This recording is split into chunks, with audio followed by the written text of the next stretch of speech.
वो बातें तेरी के फ़ोरम पे खुशामदीद।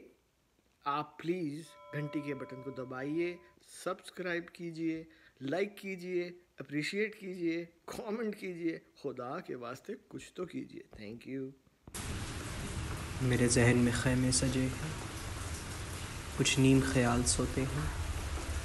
मैं रात में अक्सर सोचता हूँ, क्या डर भी अच्छे होते हैं।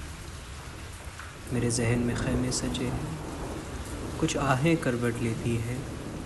कई यादें ज़रा मध्यम सी अब जाग रही हैं थोड़ी बहुत। कई बातें नंगे कदमों से अब भाग रही हैं थोड़ी बहुत।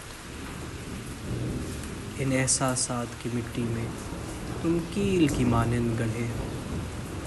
इस हरियाली, इस खेत में कैसे खामोशी से खड़े हो। मेरी आहट को तो सुन जाओ अब, मेरी चाहत के भी गुन गाओ अब। इस धूप के कड़े सन्नाटे में ये सुर कैसे से बजे हैं। मेरे जहन में ख़ैमे सजे हैं, मेरे जहन में ख़ैमे सजे हैं।